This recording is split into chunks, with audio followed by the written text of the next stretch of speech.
What about Westwood? He's been so close, former world #1, playing alongside Willett and watching all that happen. And he really, I mean, he obviously had a chance. And you mentioned the 3-putt at 16. That, for me, was hard to watch, too. Yeah, I agree. I think that, first of all, I don't think Danny Willett wins the Masters if he's not playing with Lee Westwood. I think that pairing was a huge benefit for him.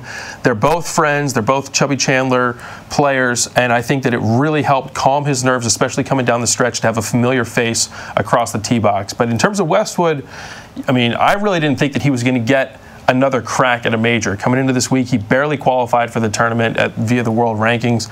But credit to him, he played his way right into contention, and you want to be there just in case something weird happens. And something weird definitely happened with Jordan Spieth. But yeah, it's just another close call for Westwood. I mean, I really don't think that now as he enters his mid-40s that he's going to get that major title, but this is another case that clearly he has the game to contend, but getting over that hurdle, it just seems like it's not going to be in his cards. Yeah, his 9th top 3 finish in a major championship. That's a lot. No wins. That is a lot. Yeah. And across, you know, we're talking Open championships, the Torrey Pines U.S. Open, plenty of Masters. He always plays well at Augusta National, but oh, man, it does not seem like it's meant to be for Lee Westwood. Let's move on to Dustin Johnson, because he keeps knocking on the door as well. When he hit that shot in the trees on 15. Was it in the trees, through the trees? I don't know. Did he move a tree? I thought we were watching our winner. I really did. I thought this is going to end up being like Bubba in the playoff, that shot that he hit off the pine needles over the trees.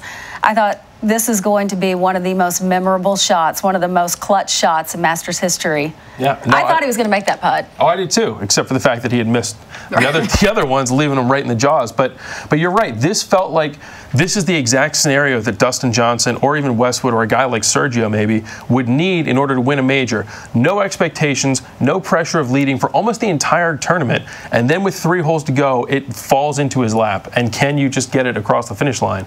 And he just couldn't make any of those putts. You go back to that 4-putt on 6 where he putted it up the ridge and it came back to his feet. I mean, that double bogey proved to be huge in terms of what his title chances turned out to be. But I mean, he was probably, I haven't checked the stats, but he had to be one of the top guys in terms of strokes gained tee to green for the week. But it's always for Dustin Johnson going to be about the putter. We saw it at Chambers Bay, we've seen it at other major venues, and we definitely saw it on Sunday when he just could not make a putt when he needed to. His 5th career top 5 finish since 2010. Sooner or later, when we see him win a major championship. You may not think that we'll see him. I think later. I don't think he's going to get it. Really? Yeah. Apparently, I don't think anyone's going to win a major today. There's no one that's going to get him. But yeah, he's going to turn 32 soon, and he has had more chances that have gone by than I think he's going to get in the future. So we'll have to see. He has the game. He just needs one of those weeks where the putter cooperates. But plenty of battle wounds there for Dustin Johnson. One quick question for you before we go back to Spieth and end on him. Bryson DeChambeau, what an incredible week. He's turning pro.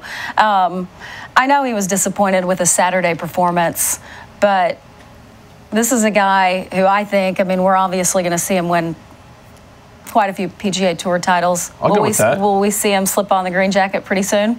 I don't know about pretty soon. I think that we got to work on one thing at a time. Let's see how he does at the RBC Heritage first. But no, I definitely think that he talked about this as the internship, and I think that this was another learning lesson for him, playing his way into contention. That triple bogey really cost him on Friday as he was near the lead. But yeah, he's going to make his pro debut this week up in Hilton Head, and I think that it's going to be the start of what's going to be a very successful pro career.